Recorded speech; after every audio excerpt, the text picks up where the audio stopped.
Hello, everyone. This is Chad Martin. I lead sales in North America for Graphcore, and here today, just like you've seen in the past couple of presentations, to talk about the hardware and software overview of the product, and then what we have at Argon that's accessible to anyone who Chad, you should requests. also be able to turn on your video if you'd like. Thanks. Okay, let me reconnect that.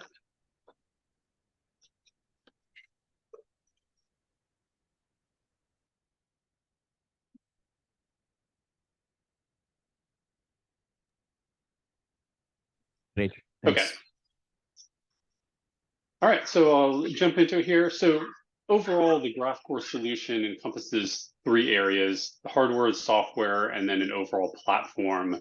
No one goes and just buys just an IPU chip, which stands for Intelligence Processing Unit.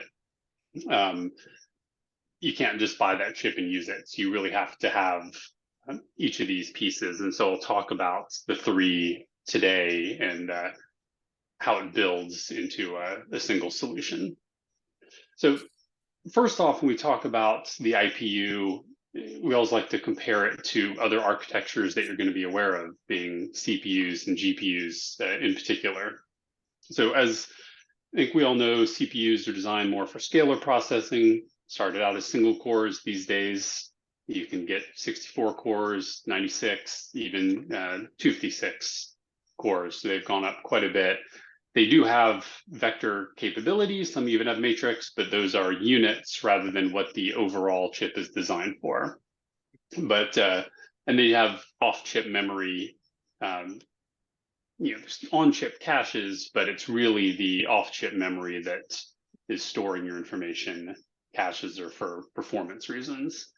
And then GPUs, they are more of a SIMD or SIMT architecture, designed first for graphics, but had obviously a strong applicability for compute, which is why they've been developed on that side for many years now. They are really good at parallel processing because they multiply out the units a lot, and initially were more vector, have since added matrix. But they also have separate memory and compute. It just happens their memory is usually higher bandwidth memory, whether it's GDDR, LPDDR, or HBM that you see out there. But each of those elements, compute elements they have, tend to operate on the same thing. So that's where the single instruction comes in. They can be broken up somewhat, but in general, you're not just interacting with individual cores. An IPU is sort of a combination of the two in some ways, in that we have a lot of independent cores on the chip. It's actually 1,472 in the current generation, each of those having its own memory that is a local SRAM. So instead of going to off-chip memory as its main, it's all there local, and but with all the cores operating independently. So you can do more unique things than you can on a GPU at the chip. And so that's why architecture is classified as a MIMD, or multiple instruction, multiple data. Now, one advantage that local memory gets you is massive amounts of bandwidth. So you hear a lot of how many terabytes per second a GPU has with HBM. With A100, it was 2 terabytes. That's gone up now as you look at H100 and future designs that are out there. Likewise with some of the other manufacturers too. The Bo is our current generation product. There's an aggregate of 65 terabytes per second of memory bandwidth. So massive amounts there, but it is constructed differently because it's not just, when we talk about how much memory there is on a chip, it's not just one contiguous memory space. It's each core having their own independence and then transferring data between there. So I'll talk about on the next slide how the communication between cores happens and really brings it up into a full chip. Also, one thing I didn't mention, if you have any questions as we go, feel free to ask. No need to wait to the end. So you may have heard of something called bulk synchronous parallel, which was developed, I don't know, 20 years ago or so now, as for the HPC space, as kind of a software mechanism for managing large parallel systems and a way to efficiently compute across them. What the IPU is, it's actually a hardware implementation of bulk synchronous parallel model. So there's different stages of that. There's a compute stage, and I'll show a little bit more in the next slide as well. And then there's a sync and an exchange. So compute is exactly what it sounds like. You're doing the computations. A sync allows each of the cores to catch up because you might have one core finish faster than another. And then exchange is moving the data around on the chip. But one of the advantages of doing this is that it's free of concurrency hazards.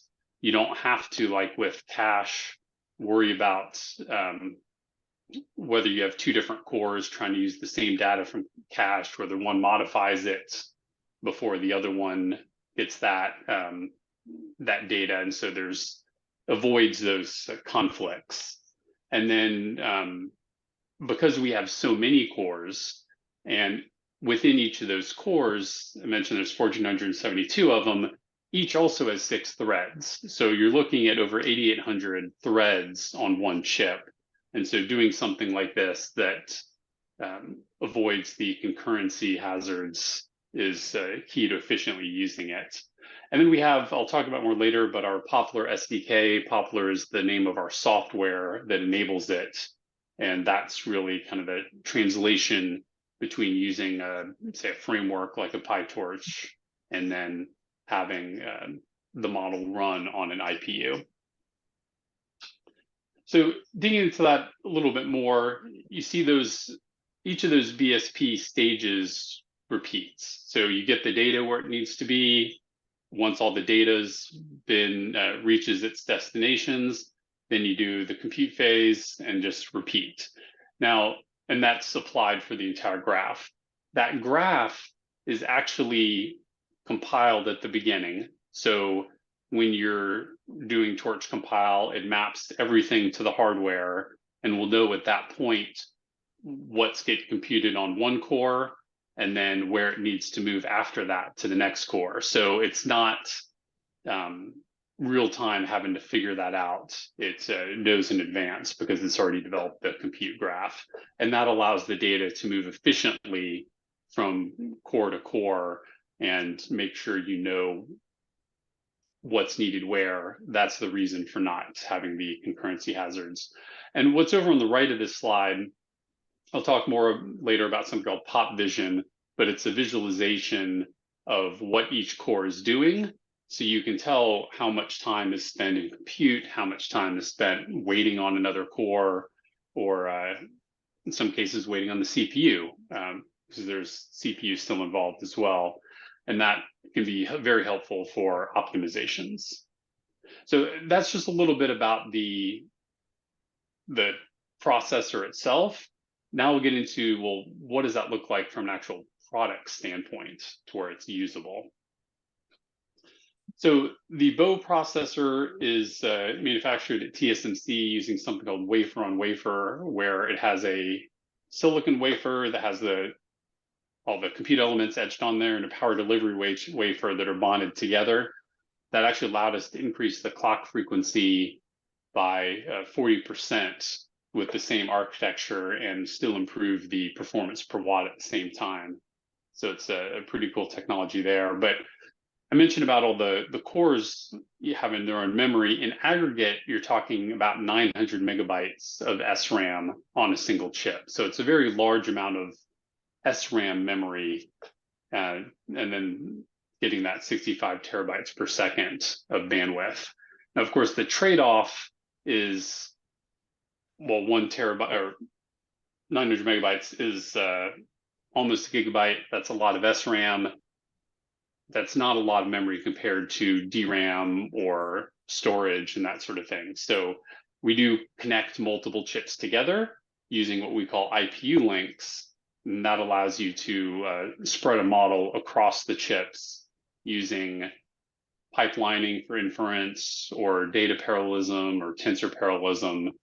Some multiple ways to go there. And then when that exchange phase happens on the chip, we have about 11 terabytes per second of all-to-all bandwidth. So there's sufficient bandwidth for everything to get where it needs to go on its next stop. Now, how that's all connected into one system, our real base unit of compute is what we call a BO 2000. It's a 1U rack mount device that has 4 IPUs on it.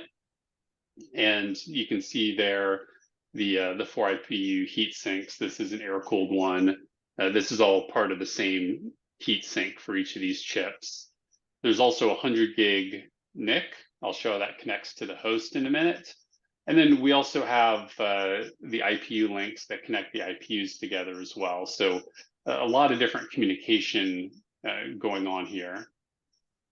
And those IPU links allow us to scale out to a BOPOD 64, which is what Argonne has, but could even be expanded beyond that as well.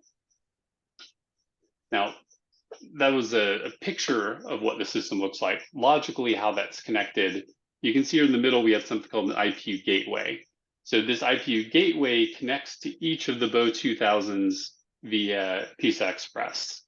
And then it has a NIC connection, which is actually how it connects to the host system. So this box is separate from the host server, connects via 100 gig Ethernet. As far as you being a user, when you're using the system, you don't worry about the networking or whether it's over that path versus straight PCI Express. You're still interacting with the model frameworks, and the software handles the rest of it behind the scenes. But that's how it's actually connected. The red lines on this slide show the IPU links. So here's the on-board IPU links on the BO 2000. And then there's also IPU links that come out the back of the chassis that go to other BO 2000s and are connected in various ways depending upon the size of the pod. So in aggregate here on one of the BO 2000s, you have about 1.4 petaflops of AI compute at FP16. We also do support FP32 as well, which would just cut that number in half. We have 3.6 gigabytes of SRAM total on it. But then there's also 128 gigabytes of DRAM as well. That DRAM is not specific to any one IPU. It is actually connected to the gateway. So it's not fast memory. Yeah, you basically have to go over PCI Express to get to it, but you can see it and then connect it here in a couple channels off of the gateway. So that does enable using some larger models, but it's if you're really getting the most out of the system, it's spreading it across chips and using the available SRAM. Now, the 3 main pod sizes are pod 16, pod 64, and pod 256. The number in that is just the number of IPUs in the solution, with pod 16 being our smallest version. And it is possible when you're connecting into a system to use the smaller one. You could use a pod 4 out of a pod 64 if you only need 4 IPUs, but it's not something that's sold as just an individual system that small. Now, as far as how these are actually connected up, a pod 16 is possible in 2 different ways. The most basic is the direct attach. You could have 2 dual port 100 gig NICs in the host server. And we have multiple partners that have deployed systems with these. And then each of those NICs would connect to one of the BO 2000s. And so that's where the direct attach comes from. You don't have to have a switch in this scenario. So it's the lowest cost, kind of simplest way to go. And then you can see here IPU links that connect point to point here on each of them. When you want to scale up to a bigger system though, and the pod 64 is the single rack level system, as I mentioned, that Argonne has, That one, you're going to do it differently because you can't do a point-to-point. There's just not enough NICs involved. So you have anywhere from 1 to 4 servers at the top of the rack, and then 2 top of rack switches, one being a 100 gig switch, one being a management switch. And the servers connect into that, and each of the Bo 2000s also connect into those top of rack switches. And that gets you your host connectivity into the server. So if you're using it, you're really just SSHing into one of those servers and using them. And then it deploys and runs everything and uses the available IPUs as needed. For the IPU to IPU communication, that's where you have this 2D torus here over on the right that connects up each of those systems. So when they need to communicate with each other, they're not bottlenecked to that 100 gig link. That's purely for the host side of things. So you could have one model that's run using all 64 of the IPUs. You could use 32, 16, 8, or 4. And so there's just multiple sizes depending upon the particular need. All right, so that's basically the highlight on the hardware side that I wanted to mention. So of course, before you can really effectively use hardware, there needs to be the requisite software that makes it easy to use. And that's really where a lot of the development over the years, not just for Graphcore, but I think you'll hear that story from all of us on the AI side. Getting the software and making it easy to use is really the challenge over years that everyone continues to work on and develop. We do have a strong ecosystem, a lot of developer tools that are out there on our website. And so it's a good place to go for information. But essentially, you can look at it different levels. Usually people interacting at the framework level with like TensorFlow and PyTorch, but we also have support for Onyx and a lot of models up on places like Hugging Face, etc. And we do support Jupyter notebooks as well. A lot of developers find it easy to use there. We can connect to third-party tools like weights and biases. And then the pieces that we provide are really the backends to all that enables it, that are part of our Poplar SDK. So we have like our libraries, graph compiler, and all of that is what works in the background to enable everything else. There's also some job deployment and system monitoring that's available. We use supports like Prometheus and Grafana for monitoring. And then most people are either using Slurm or Kubernetes on the deployment side of things. So we support both of those. Now, one thing to talk about with our PopLives, it is open sourced, available on GitHub, a number of different modules within it, similar to what you're going to see out there, where there's some modules for neural network acceleration, some for linear algebra, communication libraries, that sort of thing. And so you can find each of those and use them effectively. So a lot of it's behind the scenes if you're using a framework. We do have the ability to use C as well. Do have some of our customers that want to do something with more control than is capable on in the framework. So in that case, you have a main function in C that's running on the CPU, and you write codelets that then are executed on the IPU. So you can do that along with the Poplar compiler and graph libraries. Now, essentially everything that's being done with it is in a graph compilation. It's really where the name Graphcore comes from, because there's a computation graph that then is executed on the hardware. So that gets managed by the compiler. It's also doing things like that with checking to see how much memory is used on a particular core, to see that if you're fitting into that, or you'll find out during the compilation phase if you're actually running out of memory. You're going to know it before it compiles rather than when you go run it. And so that can be useful and save a little bit of time.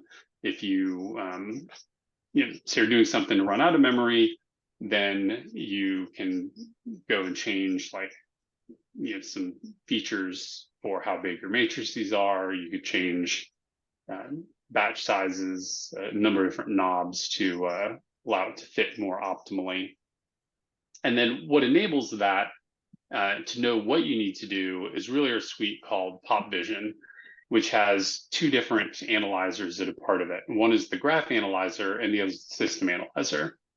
The graph analyzer tells you what's happening on IPUs. The system analyzer tells you what's happening on the host side where the CPUs are. Because sometimes you might think, oh, the accelerator is running slow, but in reality, it's waiting on data from the CPU to get there.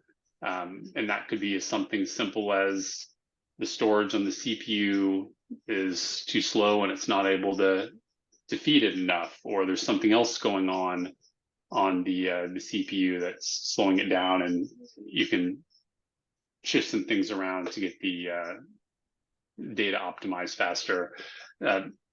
We'd said before, there's from 1 to 4 servers that can be used with the Pod 64.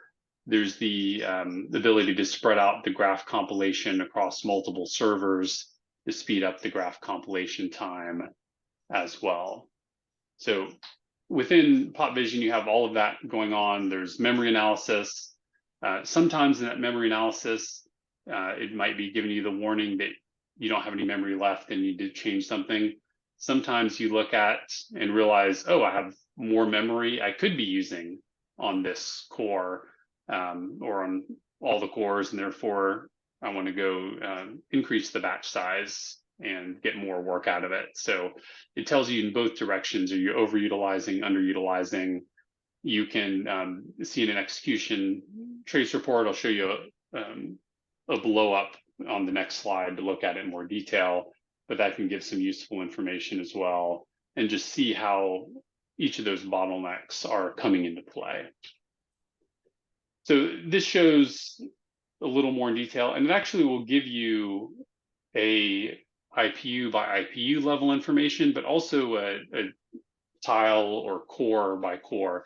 If we use the word tile a lot of times, tile is really the combination of core plus SRAM, but a lot of times it can be used interchangeably because you have the same number on a chip, whether you're talking tile or core.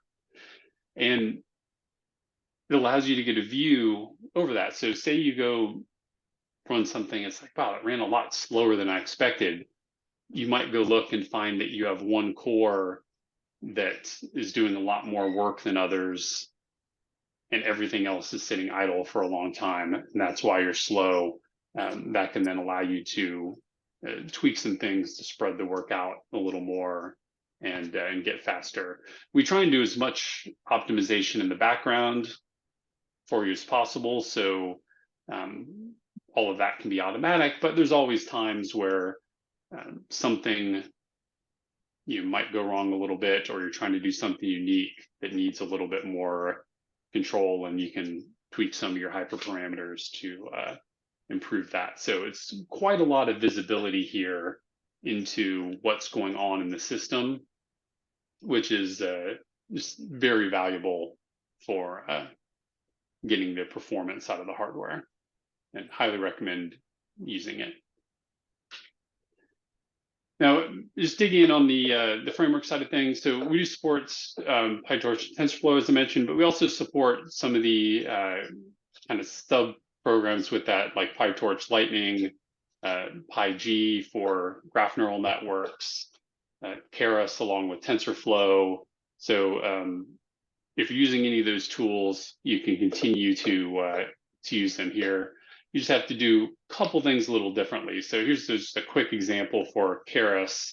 If you're, say if something was developed on a GPU in Keras and want to convert that to an IPU, you basically just have to do a little bit of targeting to make sure it knows the IPU is what's being used and imports the right information there, and select how many IPUs that you're using right here. So pretty limited changes that need to be made as far as to get it functional. However, your settings for performance optimization are going to be different from hardware to hardware. A batch size that worked on a GPU isn't going to be the same batch size that you want to work on an IPU. So those things would be tweaked. Typically, IPUs hit our peak performance at a lower batch size than a GPU does. Here we go. Now, PyTorch is a little bit different. We have to use a wrapper with PyTorch. There's a few more lines that have to be changed, but still overall, it's not much. You're basically replacing torch with PopTorch, as you can see here in the line I'm circling the cursor around. So it's a few more lines to change, but overall, not that much different, and fairly simple to get going on. So I'll just flip through the last few as we're running out of time here. PyTorch geometric. We have seen strong performance with graph neural networks on IPUs. They are suited really well to the cores of individual bandwidth, and the transfer or scatter gather performance is substantially higher than what you get with GPUs, which really helps on graph neural networks. So it's definitely been one of the key focus areas. And then last, we have a model garden, which is available on the website. Allows you to go get models that we've already optimized. You can definitely do other models beyond what we list here, but it's always a good idea if that one of the ones we have is one you're wanting to use, saves you the optimization work because we've already done that for however many IPUs is listed. If you're going to run it across a different number of IPUs, you can then just basically change a number and get up and running. It's you can see a screenshot of it here. There are some filters over on the left that if you're using PyTorch, you can check that. If you want to just look at vision models, you can check vision models, and then it'll hide all the rest of it, so you don't have everything else. And this is just a little bit of snapshot of some examples of models that are out there today to run in some various categories, but it's easy to go flip through that on the site yourself. So thanks, everyone. Appreciate the time. And if there are any questions, please let me know either now or feel free to reach out later.